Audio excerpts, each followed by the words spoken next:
ഫഹദിന് അടിയാട്ടം. എന്താ മോനെ അടിപൊളി, അതാണ് സെറ്റപ്പ്. മനസ്സിലായില്ല. ഇതൊരു മോഹൻലാൽ മമ്മൂക്കിയൊക്കെ ചെയ്യുന്ന തരത്തിലുള്ള സാധനമാണ്. നന്നായിട്ടുണ്ട്. കുറച്ച് ഇതായിരുന്നു, പക്ഷെ സെക്കൻഡ് ഹാഫ്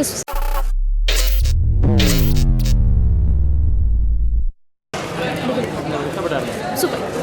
ഫസ്റ്റ് ഹാഫ് കുറച്ച് ഇതായിരുന്നു, പക്ഷെ second half is very good. Super, very good. കിള്ളം. എടുത്തു പറയാൻ ഫഹദിന് അടിയാട്ടം. എന്താ മോനെ അടിപൊളി, അതാണ് സെറ്റപ്പ്. ഇതുപോലത്തെ പടം ഞാൻ കണ്ടിട്ടില്ല. സൂപ്പർ പടം. ഫസ്റ്റ് ഹാഫ് നല്ല കോമഡിയും ആക്ഷനും ഒക്കെ ഉണ്ട്. ഫസ്റ്റിൽ നന്നായിട്ട് ചെയ്തിട്ടുണ്ട്. മൊത്തത്തിൽ നല്ല പടമാണ്. നല്ല ഓളം ഉണ്ടാക്കി. കോമഡിയാണ്. പിന്നെ യൂത്തിന് പറ്റിയ പടം. അടിപൊളിയായിരുന്നു.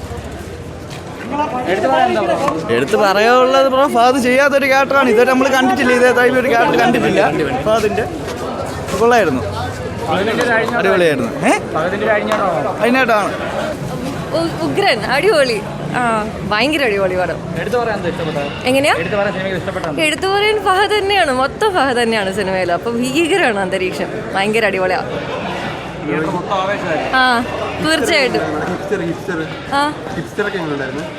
മനസ്സിലായില്ല.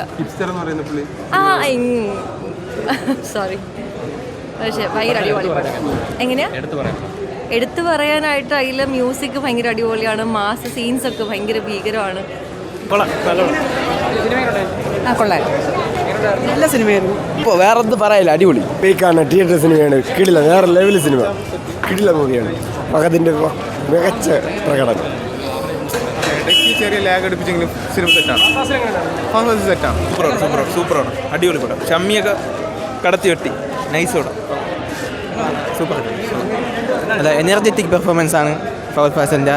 നമ്മൾ ഇതുവരെ കണ്ടിട്ടില്ല, അതൊരു ഡോൺ ടൈപ്പ് ഒക്കെയാണ്. കൊള്ളാം, സൂപ്പർ. നന്നായിട്ടുണ്ട്. നല്ല എൻ്റർടൈനറാണ്. നല്ലോണം ഹെവി എൻ്റർടൈനറാണ്. അത് ഗംഭീരമാണ്. ഒരു മാസ് പടം നമ്മളങ്ങനെ കണ്ട് ശീലമുള്ളതല്ലോ. ട്രാൻസിൻ്റെ ഒക്കെ ഒരു കൈനിലാണല്ലോ നമ്മൾ കണ്ടിട്ടുള്ളത്. അപ്പോൾ ഇതൊരു മോഹൻലാൽ മമ്മൂക്കിയൊക്കെ ചെയ്യുന്ന തരത്തിലുള്ള സാധനമാണ്. നന്നായിട്ടുണ്ട്. ആവേശമുണ്ടാവും. നല്ല രസമുണ്ട്. ഹ്യൂമറൊക്കെയാണ്.